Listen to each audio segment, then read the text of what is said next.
Hi everyone, thank you for joining me, Amber Bach, for my Week 5 presentation on California Correctional Peace Officers Association, a public sector union, for Professor James Curtis class, MPA 545, Conflict Resolution and Labor Negotiation. So just a little overview, I'm going to be going over the Public Employee Union, the CCPOA. I will then go over the peer-reviewed article that I chose by Joshua Page, and then a news article about the Wisconsin Act 10 bill presented in 2011. So first, going over the California Correctional Peace Officers Association, also known as the CCPOA. Unfortunately, this union began due to the suicide of a correctional officer working at San Quentin in the 1950s because of the poor working conditions. And that is a photo of San Quentin right there, up north. So an officer named Al Mello and 8 other correctional officers concerned about other peers possibly committing suicide due to working conditions, pay, and multiple other issues, they began actually traveling to the 3 nearest prisons to rally support for the creation of a union for prison guards. So that is when the Correctional Officers Association was created in 1957. And then quite soon after that, officers from the California Youth Authority, and then also youth and adult paroles and med techs were even requesting information about becoming members. So from 1959 until about the 80s, unionized prison guards were actually fairly weak politically speaking, with membership being divided between the California State Employees Association and the CCOA.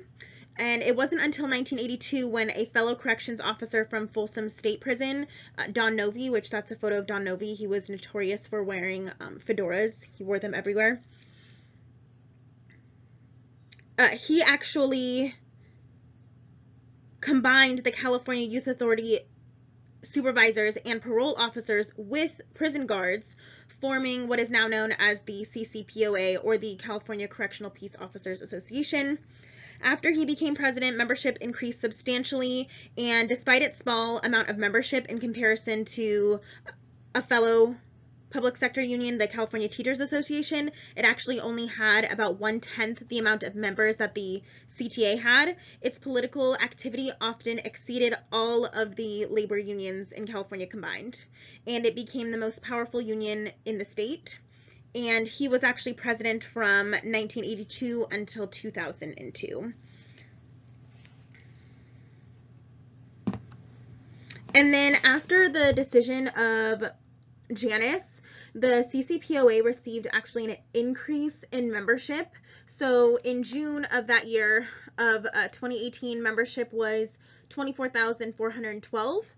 And then in August, after the law was passed, membership went up to 25,967. So that was a 6.3% increase.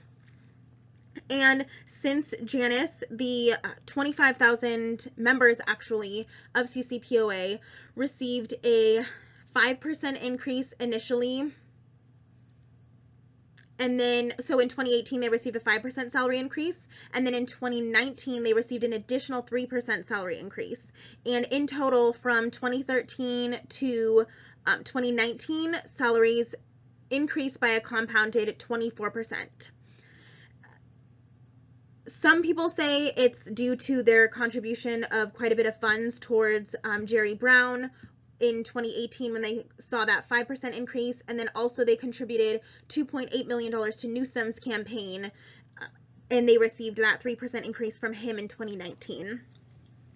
So people initially thought that there was going to be budget cuts, people were going to leave due to the Janus ruling, but it was actually the opposite for the CCPOA. They actually received multiple salary increases and an increase in membership. So the peer-reviewed article that I located for public unions is actually one directly about the CCPOA. It's called Politically Realistic Unionism, the California Prison Officers Association, and the Struggle Over the Public Good by Joshua Page. He is a sociologist. And basically his article is saying that the CCPOA tactics stemmed from the leaders' experiences and views about unions and related issues rather than any actual union experience and union strategies that have typically used in the past. So he advised that they used a politically realistic model of unionization, which included 3 tenets. So number 1, the public sector unions are political organizations. Number 2, the political field is an arena of fierce competition.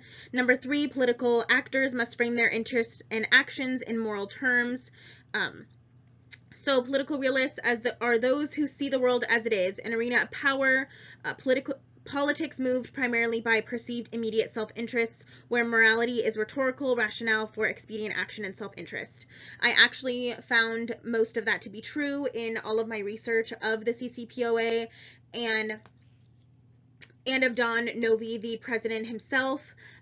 Everything is essentially done in the self-interest of the organization and not necessarily the public good, although they try to perceive it that way.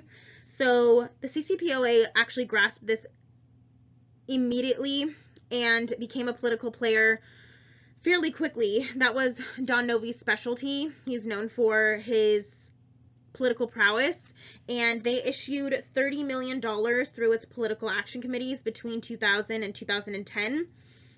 They are also considered nonpartisan, and that's on purpose because in their mind, the Democrats help them with any labor issues, and then the Republicans aid them with law and order issues. So they are playing both sides.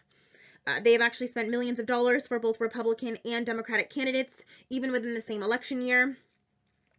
They also demonstrate their desire to serve the public good by supporting crime victim organizations, even creating the most powerful victim organization in the United States, the CVUC, also known as the Crime Victims United of California, and this was created in the 1990s. However, obviously that's why this article was written, but there's controversy by taking positions promoting self-interest and undermining other labor unions. This just goes back to the fact that people are seeing them as doing things just in their self-interest and playing the game, essentially. They're saying that the CCPOA is playing the political game, which I think most of the points that he hit in his article were correct and accurate.